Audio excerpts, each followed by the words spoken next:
하나님의 말씀 누가복음 19장 41절에서 48절 한 절씩 다 같이 교독하겠습니다.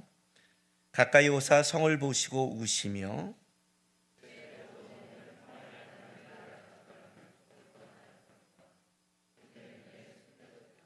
날이 이를지라 내 원수들이 토둔을 쌓고 너를 둘러 사면에 가두고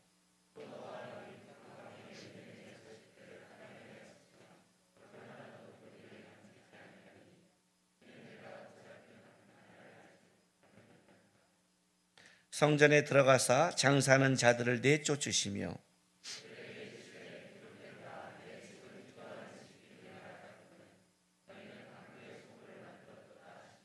예수께서 날마다 성전에서 가르치시니 대제사장들과 서기관들과 백성의 지도자들이 그를 죽이려고 꾀하되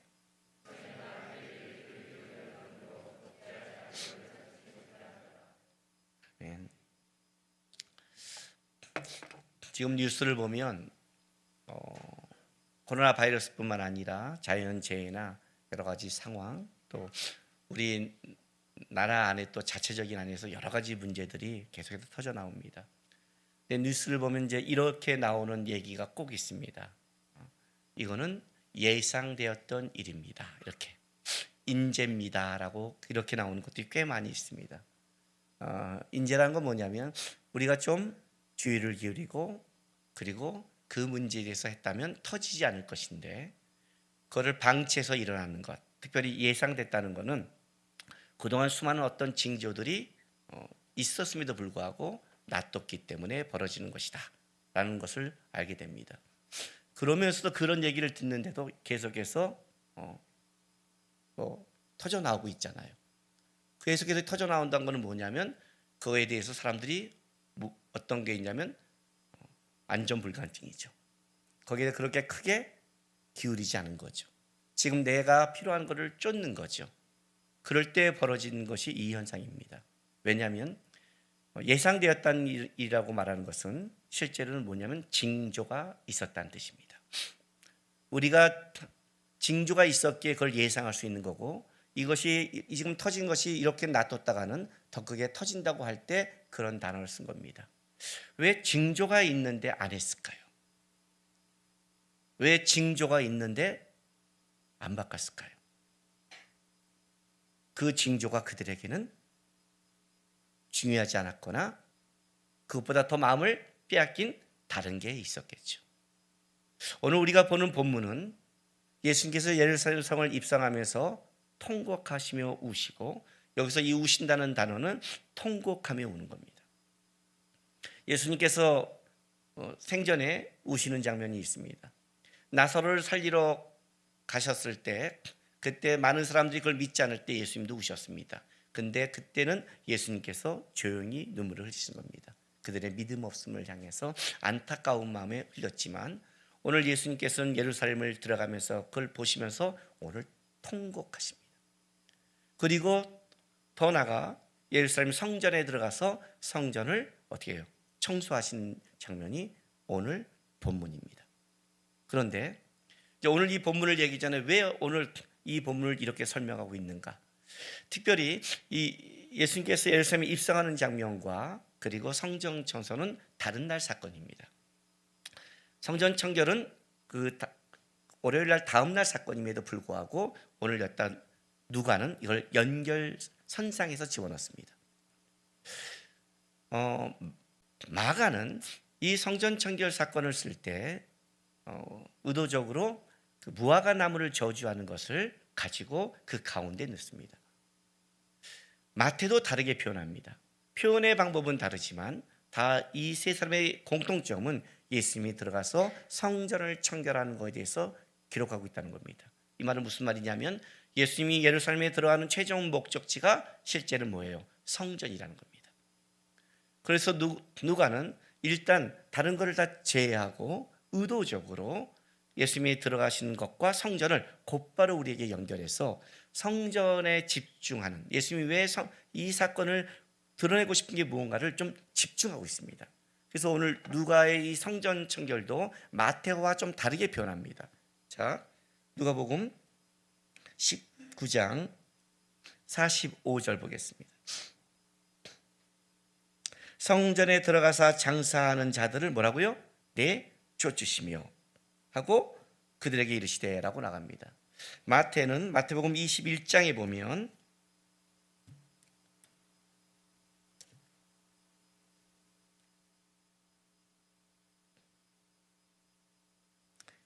12절,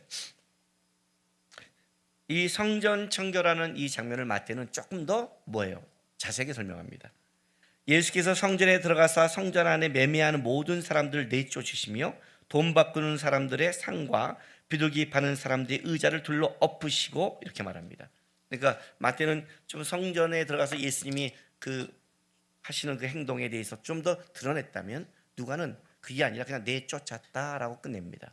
그러니까 누가는 지금 어디에 지금 집중하냐면, 혹시 우리가 예수님이 이렇게 엎고 쫓는 거에 대해서 예수님의 마음이 거칠거나 마음이 이래 하는 거기에도 좀 마음을 뺏기지 않고 아주 좀 더 본질적인 걸 설명하고 싶어서 누가는 곧장 그냥 내쫓으시고 끝내고 성전의 상태에 집중하고 있는 겁니다.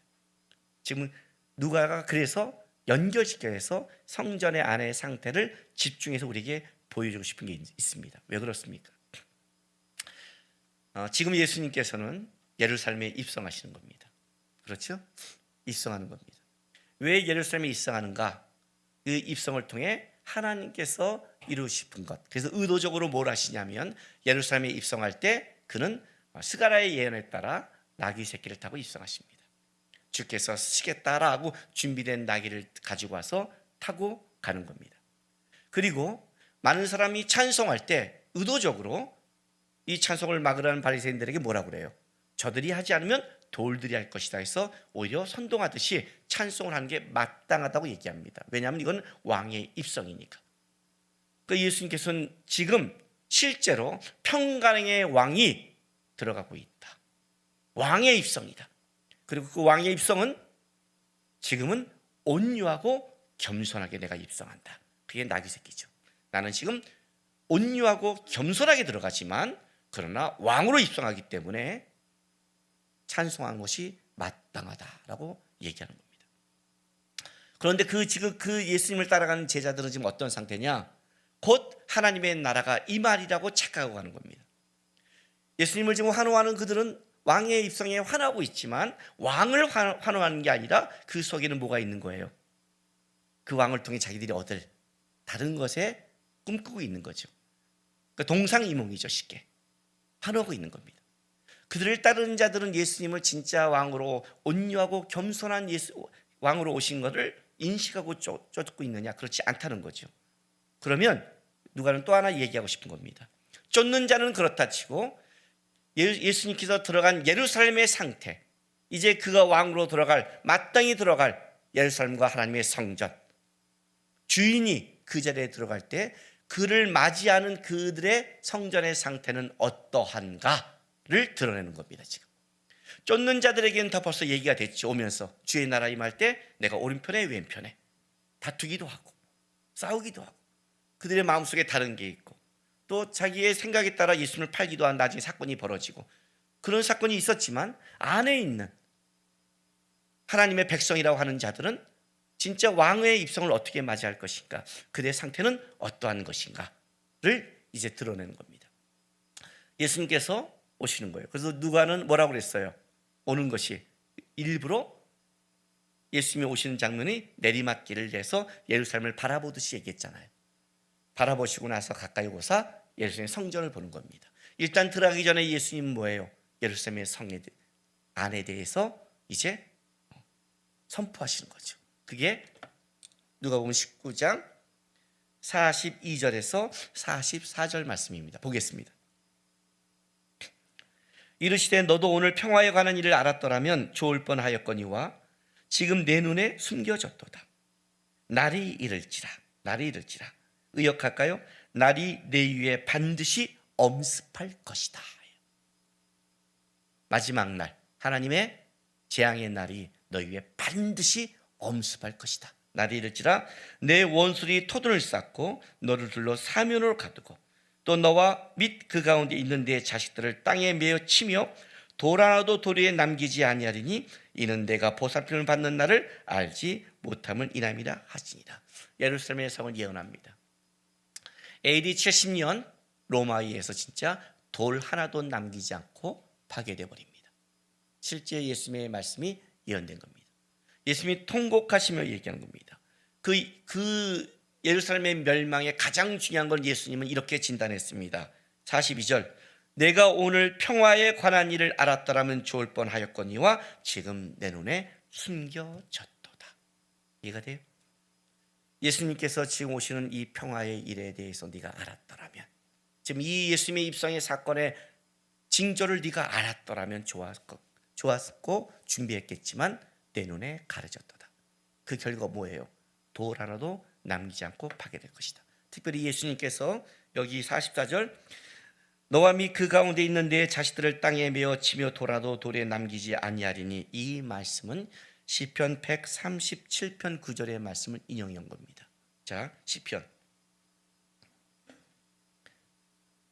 137편 9절 903쪽입니다. 8절부터 제가 읽어줄게요. 왜냐하면 이 시편 137편은 바벨론 사람들을 향한 저주의 말입니다. 거기에 이제 8절 9절에 멸망할 딸 바벨론아, 내가 우리에게로 행한 대로 내게 갚는 자가 복이 있으리로다. 내 어린 것들을 바위에 메어치는 자는 복이 있으리로다 라고 마무리하는 겁니다. 그러니까 바벨론의 사람들 향한 이 저주의 상태의 이 예언의 이 말을 상기시켜 주는 거죠. 그리고 바벨론이 멸망해 버렸잖아요. 그 말씀을 다시 상기시키는 거예요. 말씀으로. 그 예루살렘의 성은 지금 어떤 상태예요? 어떤 상태예요? 평안의 일에 관해 눈이 가려진 상태. 아무것도 이해하지 못한 상태가 예루살렘의 상태예요. 왜요? 이들은 예수님의 입성에 대해서 모르고 있어요. 오늘 이 누가복음, 마태복음 한번 가보겠습니다. 21장 한번 가볼까요? 21장 자 10절 보세요. 마태복음 20장 10절입니다. 예수께서 예루살렘에 들어가시니 온 성이 소동하여 이르되 이는 누구냐 하거늘. 그 앞에 지금 예수님 앞 들어오니까 그들이 뭐예요? 겉옷을 펴고 정령나무 가지를 깔고 호산나 다윗의 자손이여 찬송하자 찬송하고 있잖아요.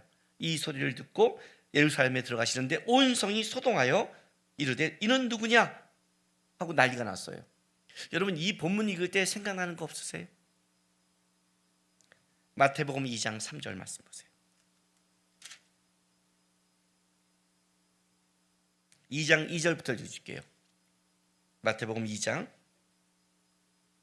자, 동방박사가 예루살렘으로 갑니다. 별을 따라가다가 별이 사라지고 나서 유대인으로 왕으로 나신 이가 어디 계시냐? 우리가 동방에서 그의 별을 보고 그에게 경배하러 왔노라 하니 헤롯 왕과 온 예루살렘이 듣고 소동한지라. 그렇죠? 예수님이 이 땅에 오실 때에도, 그가 왕으로 이 땅에 오실 때에도 예루살렘에 일부러 동방박사를 데리고 오다가 별이 사라졌습니다. 의도적으로 사라진 거죠. 의도적으로. 그래서 그는 왕이라면 당연히 어디라면 유대인의 왕이라면 예루살렘에 있을 거라고 믿고 찾아간 겁니다. 예루살렘의 성이 발칵 뒤집혔습니다. 온 성이 소동했습니다. 난리가 났어요. 그런데 그 결론은 뭐였냐면 그 왕을 찾아와 경배하는 것은 이방 사람 동방박사였고 헤롯은 죽이기로 작정합니다. 그때도 하나님은 왕의 오심을 가르쳐 준 겁니다. 서기관들이 분명히 그들의 입으로 말했습니다. 나는 이 말을 한 서기관들은 이 다음에 하나님 앞에 가면 참 안타깝습니다. 몰랐으면 모르되 자기의 입으로 미가서의 예언을 말했잖아요. 베들레헴에서 태어날 것이라고. 자기의 이름으로 하나님의 예언의 말씀을 말하고 자기가 찾아가지 않는 자들, 그죠? 징조와 말씀을 가르쳐 줬음에도 그 징조를 무시한 자들이 똑같이 이제 마지막 예수님께서 예루살렘에 입성하는 장면입니다. 마지막. 그때도 온 성이 소동합니다. 이때도 예수님이 징조를 갖춰줍니다. 스가랴의 예언과 나귀 새끼를 딴 스가랴의 예언과 시편에 예언된 찬송의 말씀을 가르치고 입성하고 있는데, 놀랍게도 그들은 눈이 가려짐으로 돌 하나도 남기지 않고 무너질 것이라고 예언합니다. 왜? 누가는 이걸 빨리 다음날 사건이 아니라 그 이유를, 너가 돌 하나도 남기지 않고 무너져야 될 이유는 여기 있다는 거 설명하는 게 바로 성전 사건으로 이어져 가는 겁니다. 왜? 성전은 예수님이 궁극적으로 앉아야 될 예수님의 보좌잖아요. 성전은 하나님을 만나는 곳이고 하나님의 뜻과 은혜를, 축복을 맛보는 곳이잖아요. 그러면 그 상태가 어떠냐를 알아야 될 거 아니에요. 그래서 이어가는 겁니다. 그래서 보세요. 누가복음 19장 다시. 이 이유 때문에 45절에 성전에 들어가서 장사한 자를 내쫓으며, 누가는 아주 간단하게 끝냅니다. 그 상태를 설명하는 게 더 중요하기 때문에. 이제 누가뿐만 아니라 우리가 다음 주에는 마가가 말한 성전, 여러 가지를 성전에 대해서 우리가 좀 추적하려고 합니다. 왜냐하면 이 성전의 상태가 가장 중요한 신앙의 상태이기 때문에 그렇습니다. 자, 누가가 46절에 이렇게 말합니다. 그들이 이르되 기록된 바 내 집은 기도하는 집이 되리라 하였거늘 너희는 강도의 소굴을 만들었더라. 누가는 아주 그냥 정확하게 딴 거 싹 빼버리고 딴 데 관심을 갖지 못하게 그냥 내쫓으시고, 그 상태가 어떤 상태냐? 바로 내 집은 기도하는 집인데 너희는 강도의 소굴, 강도 약탈자란 뜻이에요. 약탈자의 소굴로 만들었도다 라고 끝내버렸어요. 무법천지라는 거죠. 그죠? 하나님의 성전이, 하나님의 성전이란 건 뭐냐면 누구보다 거기에는 은혜가 있어야 되고 정의가 있어야 되고 공의가 있어야 되고 공평이 있어야 되고, 다른 것은 몰라도 이 성전에는 약자나 강자나 와서 겸손해야 되며, 이 성전 안에서는 하나님의 은혜를 누구나 맛봐야 되죠. 두렙돈 가부의 헌금도 하나님은 그걸 기쁘게 받고, 있는 자나 없는 자나 가장 맛볼 곳이 성전이죠. 만약 성전이 타락했다면 어떻게 돼요? 다 타락된 거죠. 두말할 필요가 없죠. 두말할 필요가 없죠. 그렇죠? 성전의 약탈자가 됐다면 예루살렘의 성은 도적의 소굴이 된 거죠. 이스라엘은 강도의 나라가 된 거죠.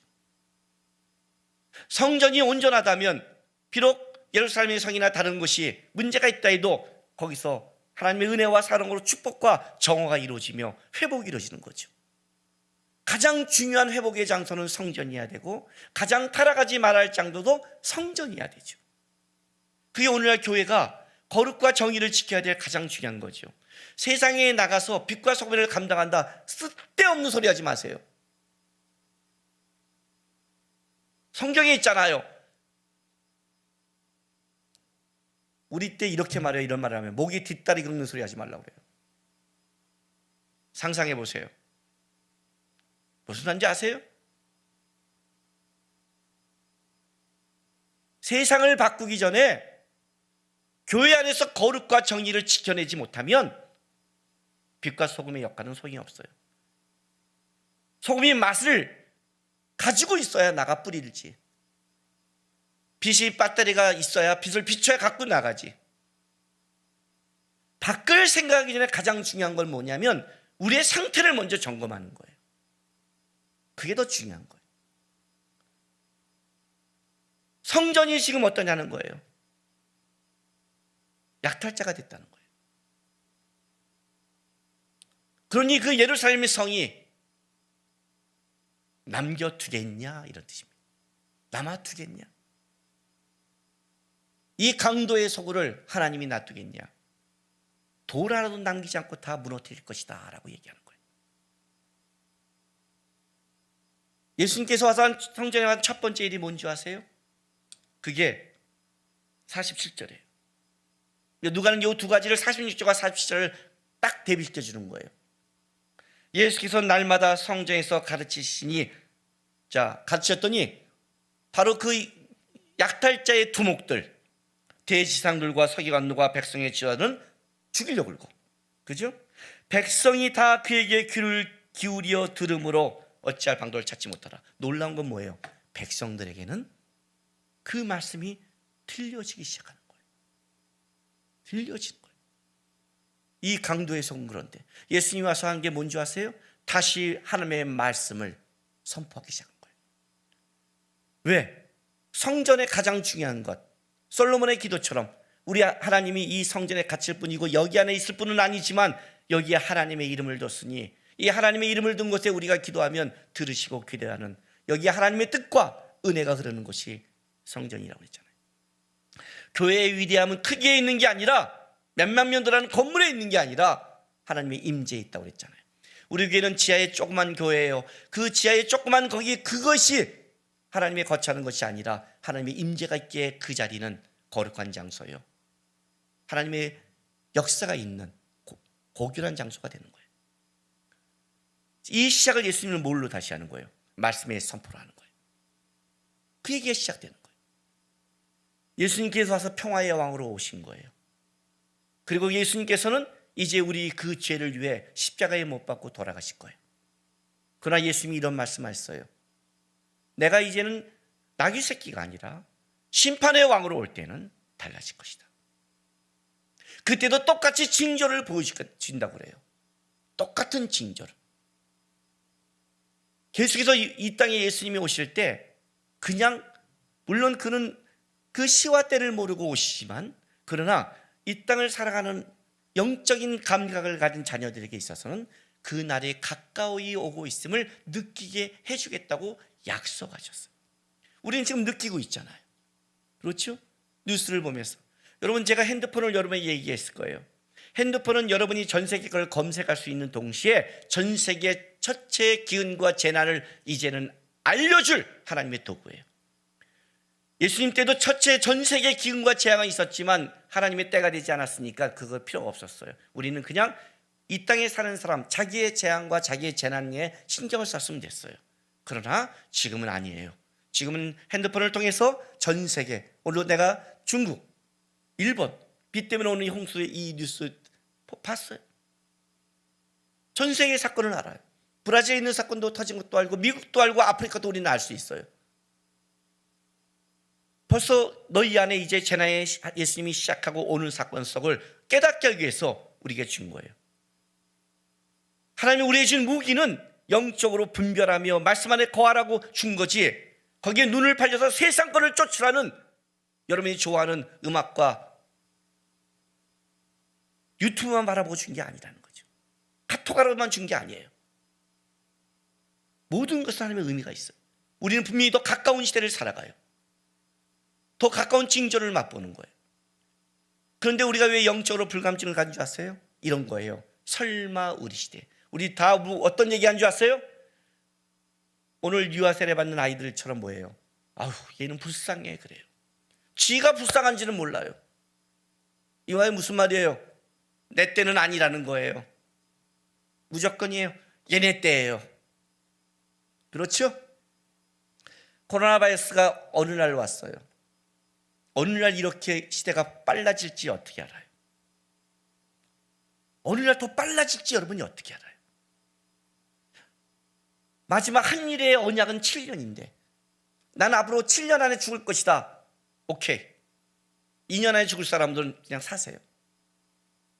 그러나 어떻게 알아요? 어떤 게 시작될지 어떻게 알아요? 하나님이 어떤 걸 할 때 우리도 점검해야 되잖아요. 오늘 제가 무너질 징조라고 했어요. 무너질 징조를 볼 때 또 한 가지가 있어요. 성경에 뭐라고 말하냐면 마태복음 7장에 의하면, 자, 찾아볼게요.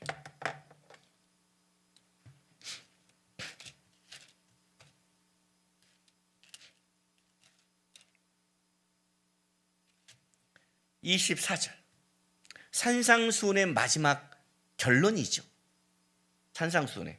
자, 그러므로 누구든지 나의 이 말을 듣고 행하는 자는 그 집을 반석 위에 지은 지혜로운 사람 같으니 비가 내리고 위에서 오는 거예요.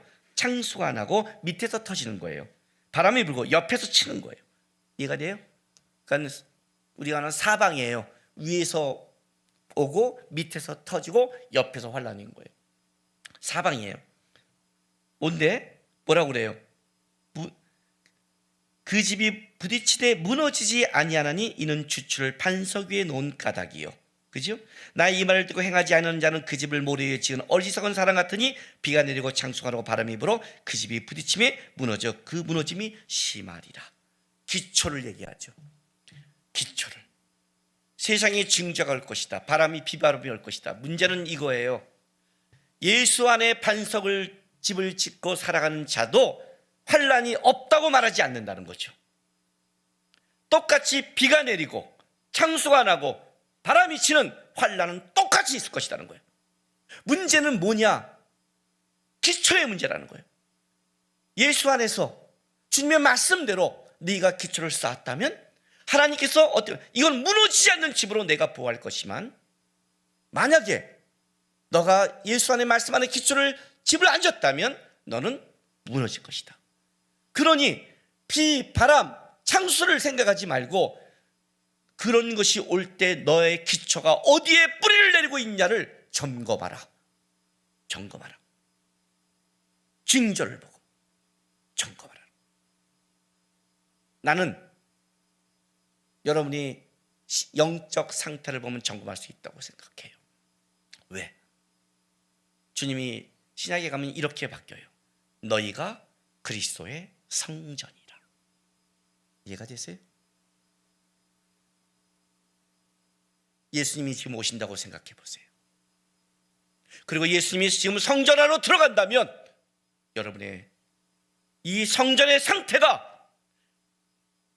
기도하는 집인지 강도의 서울인지는 여러분이 알잖아요.